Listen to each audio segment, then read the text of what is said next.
कथा, पुरुषार्थ कथा, सुनो सुनो सिद्धार्थ कथा।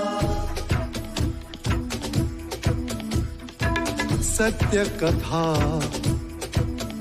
पुरुषार्थ कथा, सुनो सुनो सिद्धार्थ कथा। चढ़ते सूरज सा तेजवान वो कीर्तिमान, हुंकार भरे जब कूच करे, थर थर कांपे आसमान।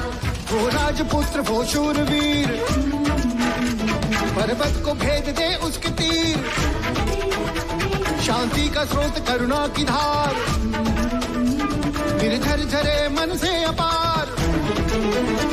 वो राजपुत्र वो शूरवीर, पर्वत को भेद दे उसके तीर, है शाक्य वंश का वो तारा, जगमग है जिससे जग सारा।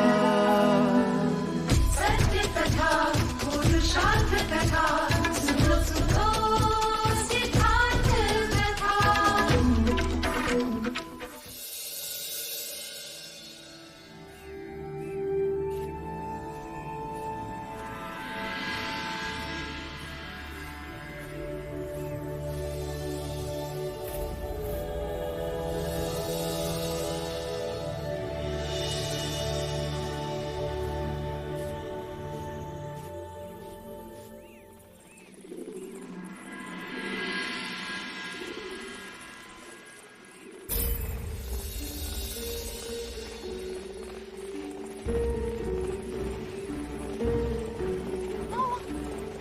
आ गया ना, अकेले आ गया। कितना युवराज कहाँ है? क्या वो पद पर है? बताओ चन्ना बताओ। क्या वो सचमुच वानप्रस्थ हो गए? अरे कुछ तो बोलो, खामोश क्यों हो? युवराज कहाँ है चन्ना? कब आएंगे युवराज? कहाँ है? तुम तो उनके सारथी भी थे और मित्र भी। कहाँ है युवराज? कहाँ है? नहीं आई। नहीं आए? लेकिन क्यों चन्ना? उनका सुख हमारे भाग्य में नहीं। ऐसा मत बोलो चन्ना, ऐसा मत बोलो। असित मुनि की वाणी सच प्रमाणित हुई। ना जाने अब महाराज को क्या होगा। महाराज तो सह लेंगे, पर देवी यशोधरा वो ये पीड़ा कैसे सहेगी?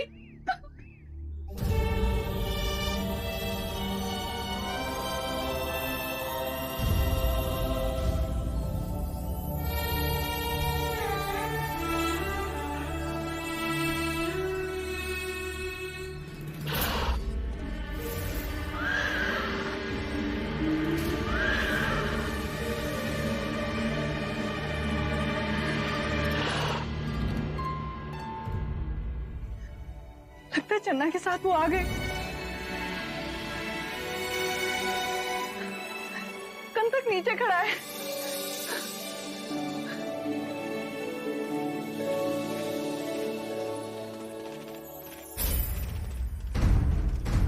चन्ना, सिद्धार्थ कहाँ? नहीं, वो नहीं आए महाराज।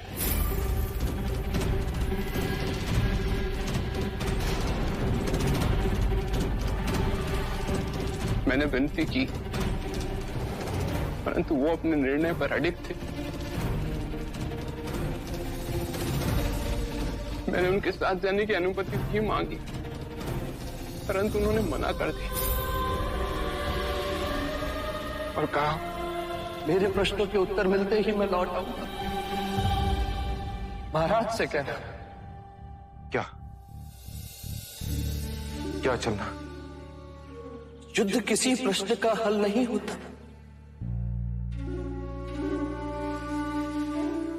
मां से कहना। क्या? जन्म देने वाली मां को तो नहीं देखा, पर तुम उससे बढ़कर हो। तुम्हारे खिलाए हर निवाले का ऋणी रहूंगा मैं।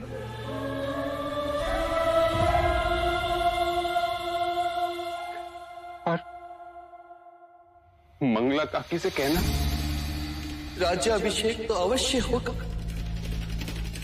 सिद्धार्थ का तो ज्येष्ठ देवदत्त का।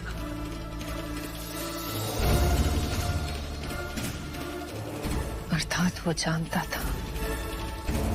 ज्येष्ठ देवदत्त से कहते कि बचपन से भी तुम्हारे द्वेष के हर धक्के ने मेरे चरणों को बलवान बनाया है। मैं जानता हूं तुम मुझसे अति स्नेह करते हो।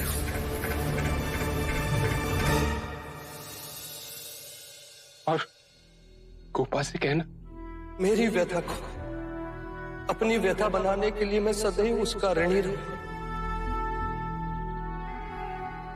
पति की इच्छा अनिच्छा का ध्यान तो हर पत्नी रखती है,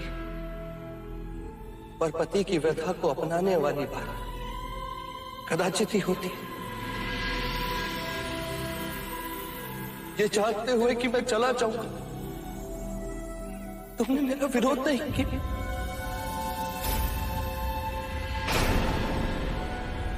यदि मैं अपने संकल्प में सफल हुआ तो समग्र मनुष्य जात तुम्हारे इस त्याग की ऋणी रहेगी।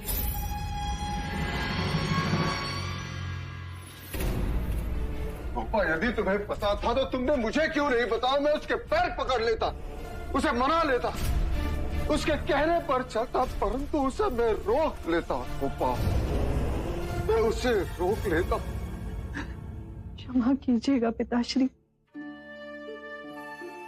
जिस दिन से लौट कर आए थे, आप सबको घायल देखा, संग से विमुख हुए, नई नगरी का भेद सामने आया, उन्हें कोई सुधबुद्धि ही नहीं थी।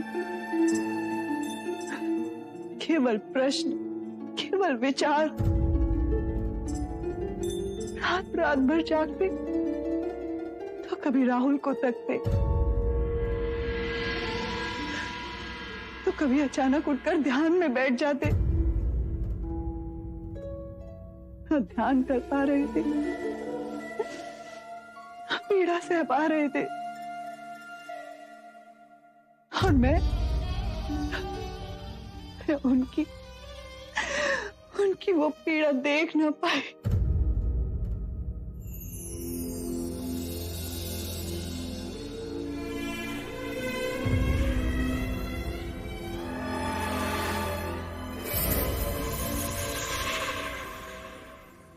उन्होंने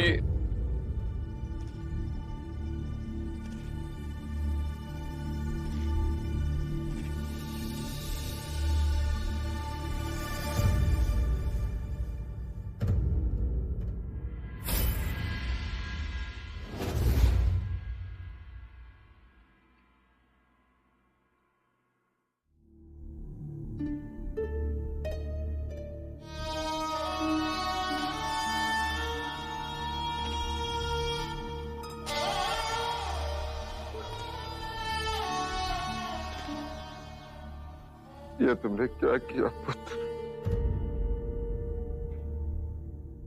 ये तुमने क्या किया?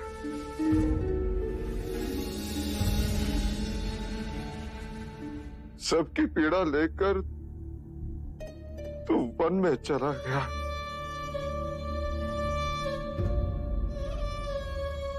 परंतु तुम्हारी पीड़ा लेकर हम कहां जाए पुत्र?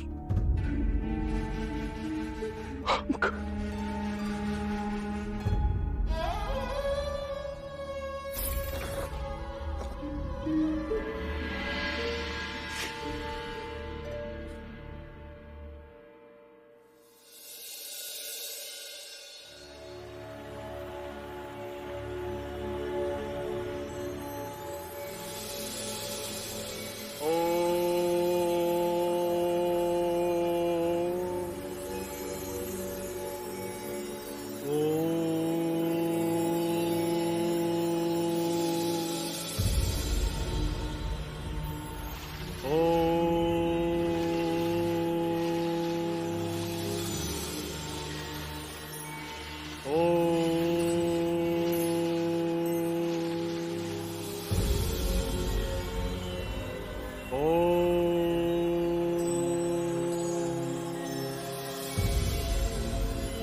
कौन हो तुम?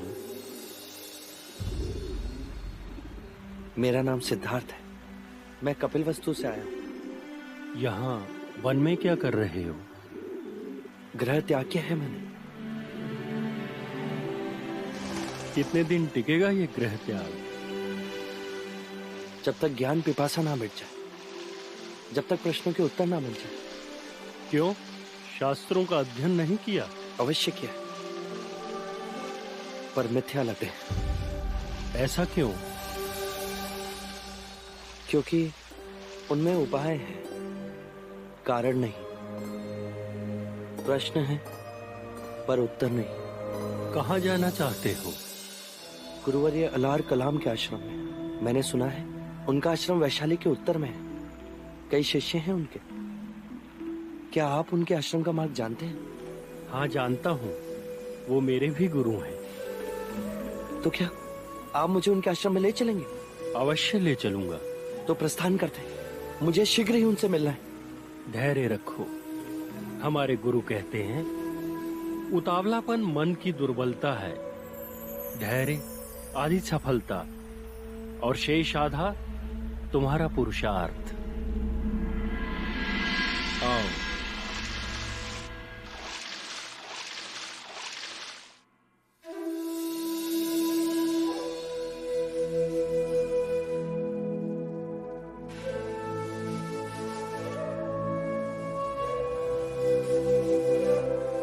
मुझे इतने आभूषण पहनाते हैं कि अब तो मैं ढंग से खेल भी ना सकूंगा।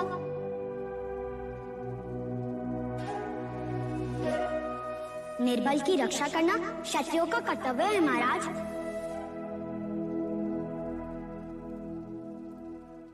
मेरी इच्छा में जब भी तुम्हें देखूं एक क्षत्रिय की तरह अपने शस्त्र के साथ देखूं।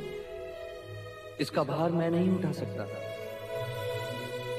युद्ध से कभी किसी को कुछ प्राप्त नहीं होता। चाहे लाख जतन कर ले राजन, तेरा पुत्र सन्यासी ही बने। लक्षण चाहे जो भी हो मुनिवर, बनेगा ये योद्धा ही, थामेगा ये तलवार ही। तलवार से केवल राज जीते जाते हैं, तेरा पुत्र मन जीतेगा। युद्ध से केवल सीमाएं बदलती हैं, तेरा पुत्र युग बदलेगा। यदि ये लेख विधाता का है मुनिवर, तो मैं उससे भी लड़ पड़ूंगा। इतनी राग रागिनियां भर दूंगा उसके चारों तरफ कि वैराग्य का विचार भी उसे स्पर्श लगेगा। यशोधरा के रहते सिद्धार्थ वैरागी बन ही नहीं सकता। असित मुनि की भविष्यवाणी अब झूठी प्रमाणित होगी। तो चले गए। हाँ? हमेशा के लिए चले गए। मैं हार गया। जब तक मेरे प्रश्नों के उत्तर नहीं होते, मैं नहीं आऊंगा।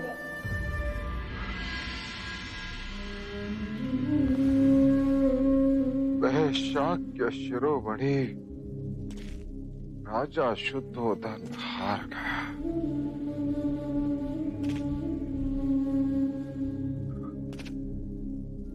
वहां मैं पराजित हो गया। असित मुनि जीत गए। तेरा पुत्र सन्यासी बने। महाराज सिद्धार्थ सन्यासी बन गए। देखो सब लोग हंस रहे। संपूर्ण भारतवर्ष हंस रहा है। देखो शाक्य राजा शुद्धोदन, पिता शाक्य शिरोमणि और पुत्र शाक्य मुनि। पिता शाक्य शिरोमणि और पुत्र शाक्य मुनि। वो चले गए। हमेशा के लिए चले गए।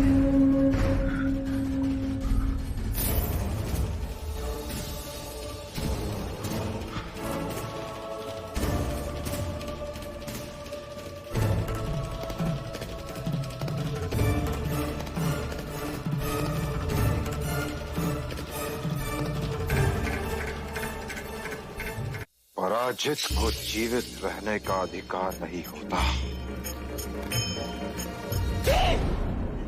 ये क्या कर रहे हैं? छोड़ दो प्रजापति, अपने पराजय का दंड भुगत रहा हूं। घर से जी न सकूंगा इसलिए मृत्यु स्वीकार रहा हूं। आप दंड भुगत रहे या हम सबको दंड दे रहे हैं? सोचा है आपने कि आपके बाद नंद, मेरा, राहुल और यशोधरा का क्या होगा? आपके बिना शाक्य गणतंत्र का क्या होगा? बिगड़ जाएगा राज्य, परिवार।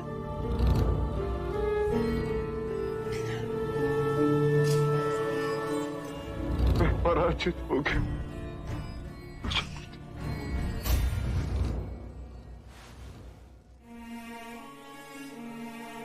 एक मुनि की वाणी ने मुझे पराजित कर दिया।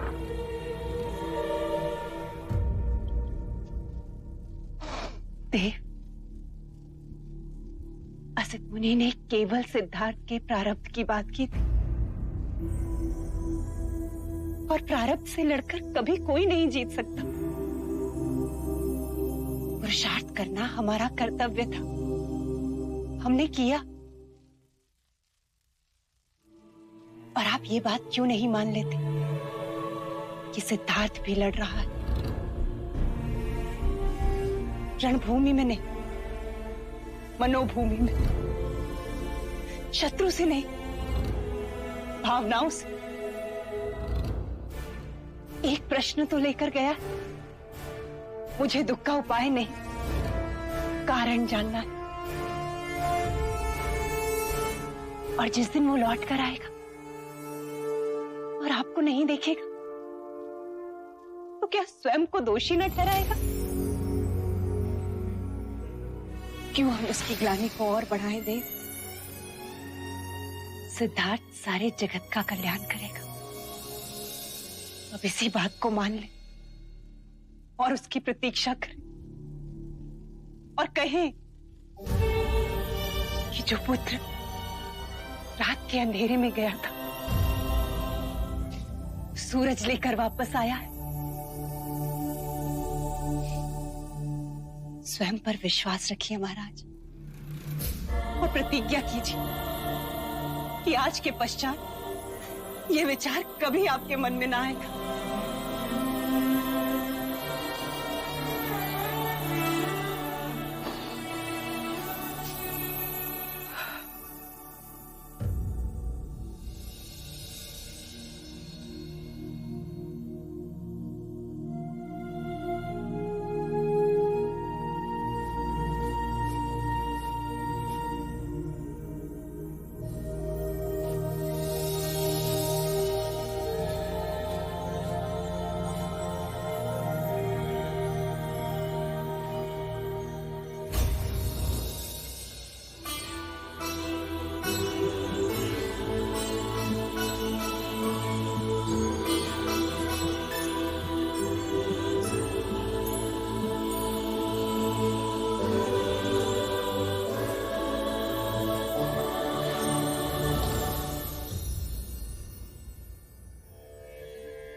मित्र, विदित होता है कि तुम कभी नंगे पांव नहीं चले।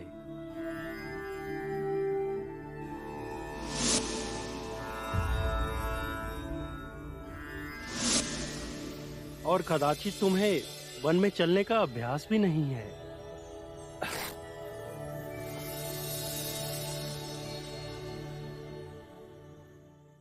जब ऋतु बदलती है, उसके बदलाव से हर किसी को ठंड लगती है, फिर शरीर को उसकी आदत हो जाती है। और वैसे भी युवराज पहली बार ऐसे शीत प्रदेश में आए हैं।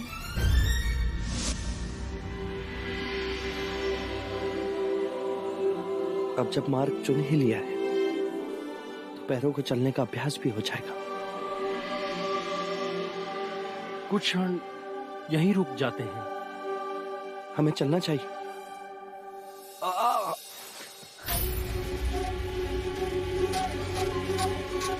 क्या हुआ गोपा? कोई स्वप्न देखा? न जाने स्वप्न था या सच। वहां अचानक पैरों में जोरों की पीड़ा हुई, मानो जैसे कोई कांटा चुभा हो। अब तो ठीक है? थी माँ, और मेरे सपने मुझे सदा पीड़ा देते हैं। उनके जाने से पहले भी एक बार ये अनुभूति हुई थी जैसे वो कहीं खो गए हैं और मैं उन्हें ढूंढ रही हूँ। अरे सिद्धार्थ, हमें छोड़कर मत जाओ सिद्धार्थ। और आज ये पीड़ा, वो ठीक तो होंगे ना माँ? हाँ गोपा, जो दूसरों की खुशी के लिए स्वयं को पीड़ा देता है, ईश्वर उसकी सारी पीड़ा ले लेते हैं। वो लोक कल्याण हेतु गया, माँ अभया उसकी रक्षा करेंगी। हाँ, उनकी रक्षा करेंगी ना? हाँ गोपा, हर माँ अपने पुत्र की रक्षा करती है। जैसे तुम राहुल का ध्यान रखती हो, वैसे ही माँ अभया सिद्धार्थ की रक्षा करेंगी। मुझे उनकी बहुत चिंता हो रही है माँ। गोपा, रात चाहे कितनी ही लंबी हो, उजाला तो होता ही है। सोचो।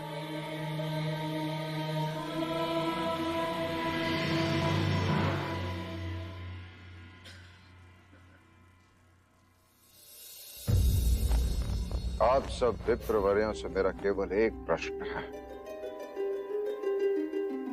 आप सब ने सिद्धार्थ की कुंडली देखकर भविष्यवाणी की थी कि वो सम्राट बनेगा, चक्रवर्ती बनेगा। तो आप सबकी ये भविष्यवाणी विपरीत कैसे हुई? व्यथित न हो राजा। युवराज सिद्धार्थ की कुंडली देखकर हमारा यही कथन था कि एक उच्चतम जातक की कुंडली है कि जो कार्य करेगा वो उच्चतम होगा, तो हर क्षेत्र की शिखर पर पहुंचेगा। सिद्धार्थ एक राज परिवार से है, तो राज अभिषेक के बाद वो राजा ही बनेगा। और राजा की उच्चतम पदवी है चक्रवर्ती बनना। हमारा कथन केवल इसी सत्य पर निर्भर है। यदि ये कुंडली किसी वैश्य के पुत्र की होती तो हम ये कहते कि ये उत्तम व्यापारी बनेगा। महाराज, किसी भी कुंडली का अर्थघटन व्यक्ति विशेष की वर्तमान परिस्थिति पर भी निर्भर होता है। परंतु आपका भविष्य कथन असत्य प्रमाणित हुआ कुलगुरु। नहीं महाराज, ज्योतिष शास्त्र की ज्ञान सीमा में जो सत्य था, हमने केवल वही कहा। हमने भविष्यवाणी की थी कि महादेवी महामाया को पुत्र होगा, और हमारा ये कथन सत्य प्रमाणित हुआ। युवराज के जन्म के समय भी हमने यही कहा था कि कुंडली बलवान है, जातक जिस मार्ग पे जाएगा उसके शिखर तक पहुंचेगा। परंतु वो चक्रवर्ती नहीं, संन्यास के मार्ग पर चला गया है कुलगुरु। राजन, हमारे यहाँ सन्यासी और ऋषि मुनि राजा से भी अधिक पूजनीय है। उस मार्ग पे भी सिद्धार्थ प्रसिद्धि की उच्चतम पदवी प्राप्त करेंगे। तथास्तु, कदाचित करे भी।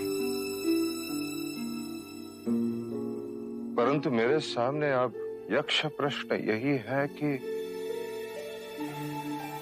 सिद्धार्थ को चक्रवर्ती बनाने के प्रयास में मैंने कई भूल कर दी है। सबसे बड़ी भूल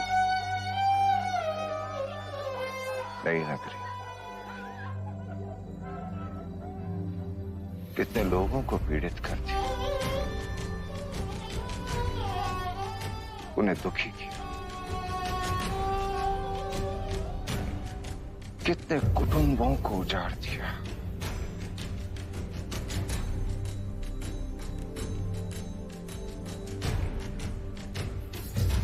आज जब मेरा बेटा मुझसे दूर हुआ तो मुझे अनुभूति हो रही है कि कुटुंब से बिछड़ने का दुख क्या होता है।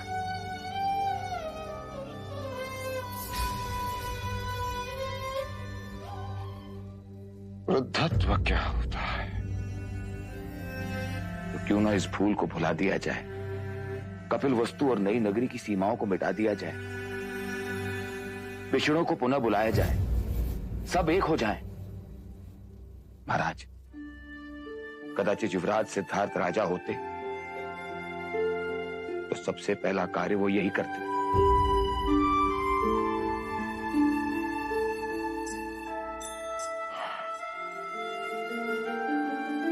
हाँ कुलगुरु, तुमने सत्य ही कहा था मित्र। जब मार्ग चुन ही लिया तो पैरों को चलने का अभ्यास भी हो जाएगा। पर इतने वेग से भी आगे मत बढ़ना कि मैं पीछे ही छूट जाऊं। यदि ध्यान में भी इतनी गति पकड़ी तो अवश्य ही तुम मुझसे बड़े सन्यासी बन जाओगे।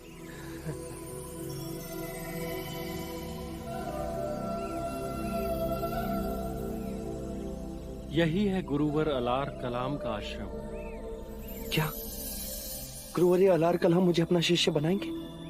हाँ हाँ, क्यों नहीं, अवश्य बनाएंगे। यदि तुम उनकी परीक्षा में उत्तीर्ण हुए तो। समाधि मार्ग में जितना उनका अध्ययन है किसी का नहीं।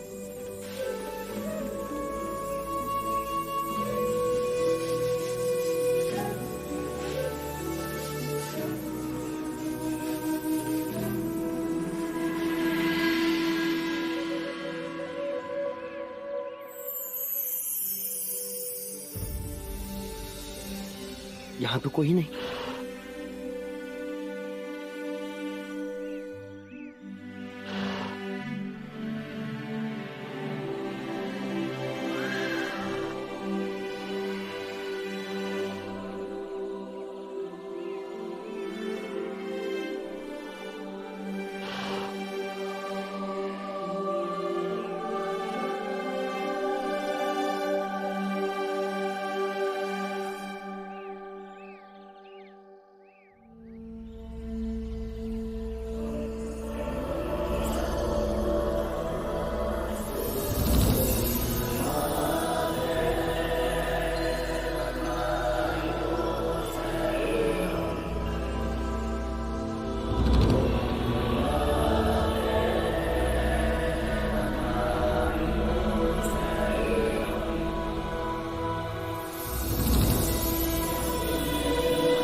गुरुवर अलार कलाम।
सब कहाँ जा रहे हैं? वो सब अपनी अपनी जगह ध्यान साधना करने जा रहे हैं। और गुरुदेव इतनी देर पानी में?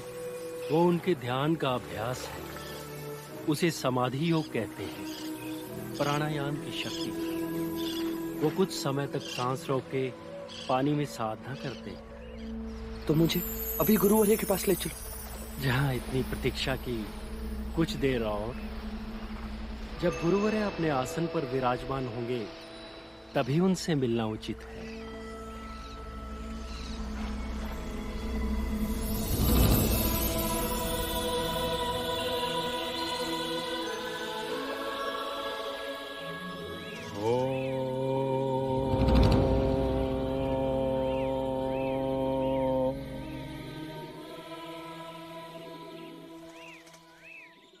प्रणाम गुरुवरे। गुरुवरे, ये सिद्धार्थ है। इन्होंने आपसे ज्ञान की प्राप्ति हेतु गृह त्याग किया है। आपका शिष्य बनने के लिए प्रार्थना लेकर आए हैं। कपिलवस्तु से दुर्गम वनों को पार करते हुए यहाँ तक पहुंचे। मार्ग में मुझसे मिलना हुआ।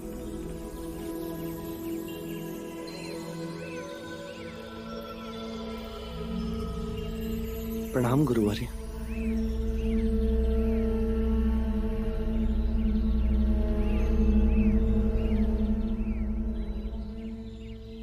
भिक्षा मांग सकोगे? वही मांगने आया हूँ गुरुवर्य। मैं ज्ञान की भिक्षा की बात नहीं कर रहा, बस अन्न की भिक्षा मांग सकोगे? गर्व को मार्ग में छोड़कर आया हूँ। ज्ञान के साथ अन्न की भी भिक्षा मांग लूंगा। भिक्षाटन का समय हो गया, इनको भी अपने साथ ले जाएं।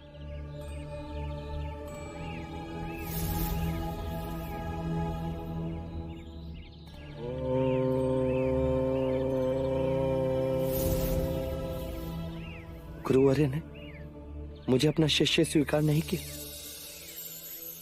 धैर्य मित्र, धैर्य।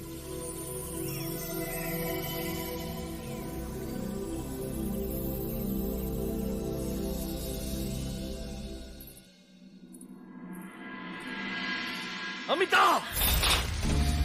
अमिता! अरे क्या हुआ? क्यों चिल्ला रहे हैं? देखिए सारा दूध गिर गया। अशुभ होता है। शुभ होने को अब बचा क्या है? कपिलवस्तु से संदेश आया है, हमें तुरंत वहाँ जाना होगा। क्या हुआ? वहाँ सब कुशल मंगल तो है ना? नहीं, मेरा भय सच निकला। सिद्धार्थ आधी रात को यशोधरा और राहुल को छोड़कर वन में चला गया है। ये आप क्या कह रहे हैं? क्यों चला गया? कहीं गोपा से कोई भूल तो नहीं हो गई ना? सिद्धार्थ कितना स्नेह करता है गोपा से, और राहुल को अवश्य किसी ने ठिठोली की है। हाँ, ठिठोली की है। हमारे भाग्य ने हमारे साथ। नहीं, मैं नहीं मानती। तुम्हारे मानने ना मानने से वास्तविकता नहीं बदलेगी अमिता। सिद्धार्थ ने संन्यास ले लिया है। उसने जीते जी हमारी पुत्री को विधवा बना दिया। नहीं, ऐसा नहीं हो सकता। पहले से ही मुझे द्रोणोदन ने समझाया था कि सिद्धार्थ के लक्षण क्षत्रिय के नहीं, परंतु मैं ही अंधा था। ना जाने क्यों मैंने स्वयंवर की बात की और देवदत्त को छोड़कर सिद्धार्थ से विवाह करवाया। और ये सब तुम्हारे कारण हुआ। तुम्हें भी सिद्धार्थ पसंद था ना? संस्कारी है, गुणवान है। देखो संस्कार क्या जीवन देकर गया है मेरी पुत्री को। न जाने किस हाल में होगी मेरी यशोधरा। यशो।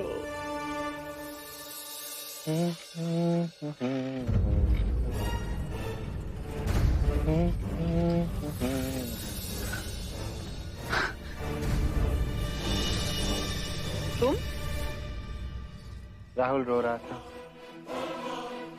और तुम सो रही। इसे सुलाने आया और तुम्हें सोता देखकर आंख अटक गई। राहुल सो गया है। हाँ, देखो ना, अपने पास एक पुरुष की उपस्थिति से स्वयं को कितना सुरक्षित अनुभव कर रहा है। इसकी रक्षा करने के लिए उसकी माँ है। और पिता?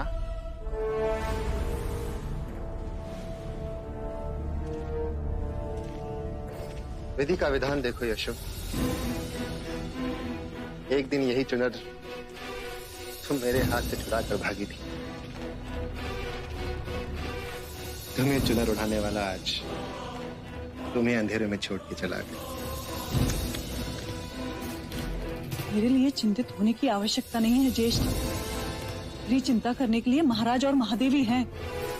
और रही बात छोड़कर जाने की, तो वो अवश्य लौटेंगे। वचन देकर गए हैं। स्वयं को आश्वासन दे रही हो या धोखा? झूठ का ये मुखौटा तुम्हें शोभा नहीं देता यशो।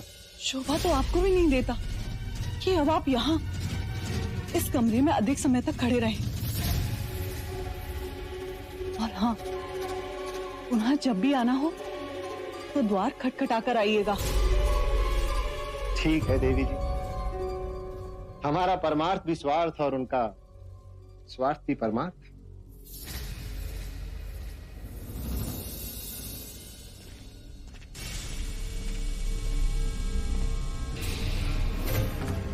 जाते हुए एक बात कह के जाना चाहता हूं। आज के बाद हर आठ पे तुम मेरे बारे में सोचोगे। कहीं मैं तो नहीं?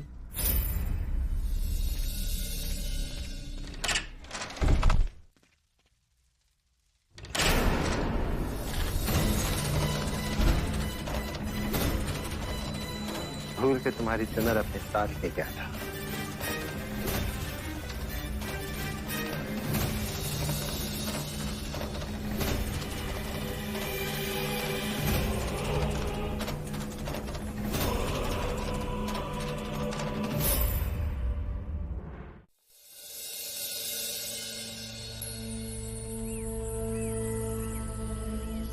अब संसारियों से इस पात्र में जितना समा सके उतनी भिक्षा मांगोगे। भिक्षा कैसे मांगते हैं?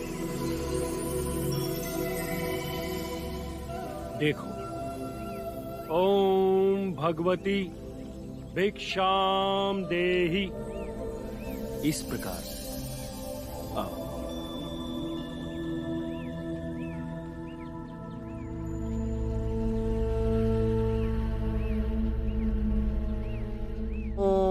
भगवती भिक्षाम देहि।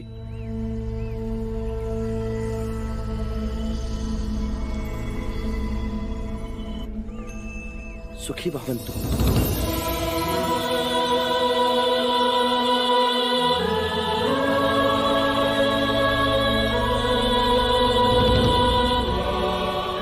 इतना आश्चर्य क्यों मित्र? पता नहीं कैसे मेरा हाथ आशीर्वाद देने उठ गया। ये स्वाभाविक क्रिया है। जब कोई आपको आदर देता है तब आपका अंतर्मन उसे आशीर्वाद देने के लिए सहज ही जाग उठता है। आओ।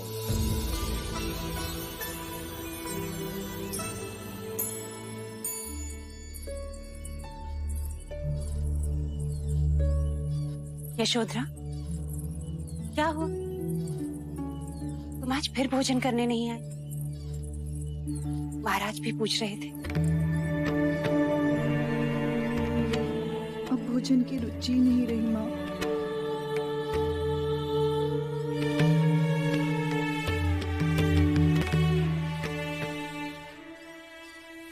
यशु, मैं जानती हूँ, समझती हूँ कि तू क्यों नहीं खा रहे। तू यही सोच रही है ना कि वहां सिद्धार्थ ने क्या खाया होगा, उसे वन में कौन भोजन देगा। हाँ माँ, वो वहां भूखे दिन बिताए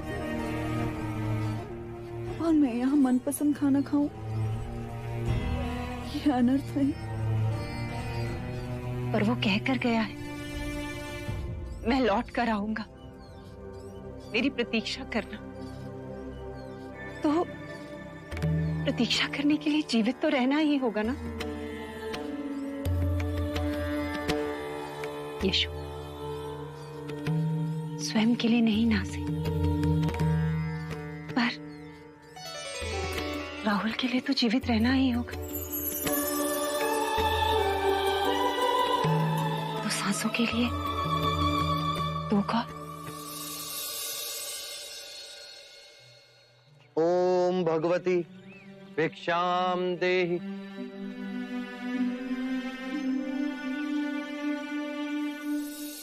सुखी भवन्तु। मैंने पहले कहीं आपको देखा है।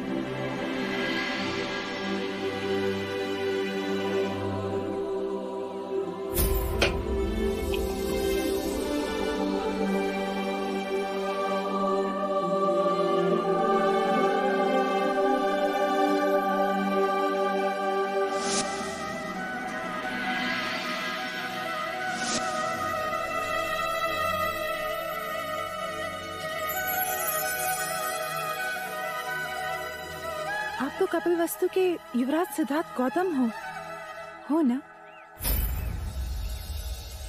शाक्य युवराज सिद्धार्थ गौतम?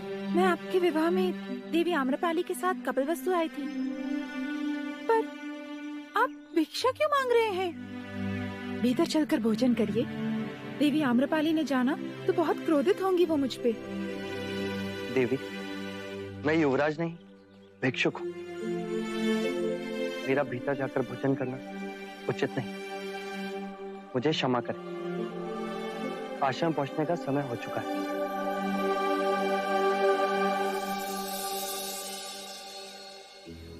सत्य कथा,